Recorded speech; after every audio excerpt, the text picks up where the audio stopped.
Have you ever wondered if something you've always believed could actually be holding you back? Especially when it comes to your health after 70. Most of us have heard it for decades. Walking is the best form of exercise. It's simple, safe, and natural. Just keep walking, they say, and you'll live longer, feel better, and stay independent. But what if I told you there's a growing conversation among doctors and wellness experts that's quietly turning that old belief upside down? What if the truth is more complex? What if, after a certain age, walking too much, too often, or without the right support might actually be doing more harm than good? It's a surprising idea. And it might even feel a little uncomfortable. But don't worry, this isn't about giving up walking. It's about understanding your body in a new way, a more thoughtful way, a wiser way. Because after 70, the body has different needs. It speaks a quieter language. And if we listen closely, we can unlock a path to better aging that feels smoother, stronger, and more supportive. Let's take a calm breath and begin this gentle journey together. Imagine this. You're in your early 70s. You've been active your whole life. You walk every day. Maybe it's around your neighborhood, at the mall, or through the park. You try to get your steps in, just like the health articles say. But slowly, you start noticing little things. Your knees feel stiff. Your lower back feels sore. Your ankles sometimes ache, even when you're resting. And you wonder, is this just aging? Or is something not quite right? Here's what many doctors are now gently pointing out. Walking is great until it's not the only thing you do. You see, walking is repetitive. It uses the same muscles, in the same way, over and over again. And after 70, your body may not respond well to that kind of repetition without variety, balance, and rest. Your joints aren't as cushioned as they used to be. Your muscles recover more slowly. Your ligaments are less elastic. All of this means that long walks, especially on hard surfaces, can create small amounts of strain that build up over time. Strain that doesn't show up immediately, but slowly makes you feel more tired, more sore, and more unstable. For some seniors, it can even lead to falls. Now, let's pause and think about that. You've been doing what you thought was right. You've been trying to stay active, to move, to avoid becoming sedentary. And you were never told there might be another way. But now, your body is telling you, quietly, kindly, through aches, through fatigue, through balance problems that seem to come out of nowhere. So what should you do instead? The answer isn't to stop walking. Far from it. The answer is to shift your focus from doing more walking to doing better movement. And this is where the real beauty of aging begins. Because better movement means moving with intention, with variety, and with care. It means listening to your body and giving it what it truly needs, not just what the old health advice said it needed. Let's imagine a new kind of day. You still take a walk, but it's a shorter one.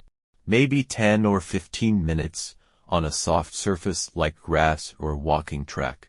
Before your walk, you do some gentle stretching. You roll your shoulders. You move your hips in slow circles. You breathe deeply and allow your body to loosen. Later in the day, instead of going for another long walk, you spend a few minutes doing simple leg raises while seated in a chair. Or you gently press against a wall to build arm strength. Maybe you even try standing on one foot for a few seconds to improve your balance. These small movements don't take long, but they do something powerful. They activate muscles that walking doesn't touch. They protect your joints. They keep your bones strong. They reduce your risk of falling. And perhaps most importantly, they help you feel confident and capable in your body without pain, without exhaustion, and without fear.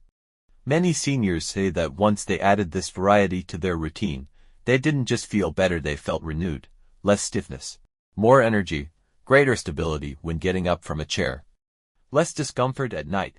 It's like their body had been waiting all along for something more balanced, more gentle, and more complete. One woman shared that she used to walk an hour every day, rain or shine. She believed it was the only way to stay healthy. But over time, she developed knee pain that just wouldn't go away.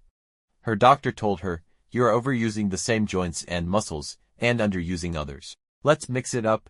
So she cut her walking time in half, added 5 minutes of light resistance exercises and 10 minutes of stretching. Within a few weeks, her pain was gone. Within a month, she said she felt 10 years younger. That's the magic of smart movement. It doesn't ask you to do more. It asks you to do what's right for your body at this stage of life. And perhaps that's the most important message here. Aging doesn't mean you're declining. It means you're changing. And change requires care. It requires attention. It requires adaptation. The same routines that worked at 50 may not serve you at 70. That's not failure. That's wisdom. So if you've been walking daily and feeling aches, if you've been pushing yourself to go farther but feel worse instead of better, know this. It's okay to walk less. In fact, walking less might be the very thing that helps you age better. When you start listening to your body instead of forcing it, you'll notice beautiful things. You'll feel steadier on your feet. You'll sleep more peacefully. You'll wake up without that deep soreness in your hips or back. You'll feel more connected to your movements because they're not just habits anymore. They're choices, kind, thoughtful choices made by someone who respects their body deeply. There's something very dignified about that. About knowing when to pause, about choosing quality over quantity. About saying, I don't need to do more, I need to do what's right for me. And what's right for you might be walking less but living more. Moving in ways that feel nourishing, not draining. Strengthening the small muscles that protect your joints. Stretching gently to release tension. Practicing balance to protect your freedom. It might mean giving yourself permission to rest more, to move slower, to breathe deeper. And to understand that health after 70 isn't about pushing harder, it's about moving smarter. You've earned that wisdom. You've walked many paths in your life, some joyful, some difficult, some long, and some uphill. And now, in this chapter, it's time to walk with ease, to choose the soft path, the gentle road. The route that supports you instead of challenging you. And yes, you can still enjoy your walks. You can still feel the wind on your face, the sunlight on your skin, the rhythm of your footsteps. But now, you can enjoy it without pain, without pressure, without guilt. Because you're no longer chasing steps, you're embracing grace. That's the shift, from movement as a chore. To movement as a gift, from exercise as a rule. To movement as respect, from walking because you're supposed to. To walking because it feels right. And when you begin to see movement this way, everything changes. You smile more. You worry less, you feel calmer, stronger, and more in tune with your body. You feel proud not because you walked 5 miles but because you listened to yourself, and chose wisely. So the next time you hear someone say, just walk more, smile kindly. And remember what you now know. It's not about walking more, it's about walking better. Moving better, living better. That's not giving up.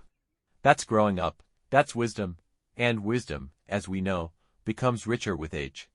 So here's to walking less but aging better. Here's to movement that feels like love. And here's to you strong, steady, and beautifully wise moving forward, one thoughtful step at a time.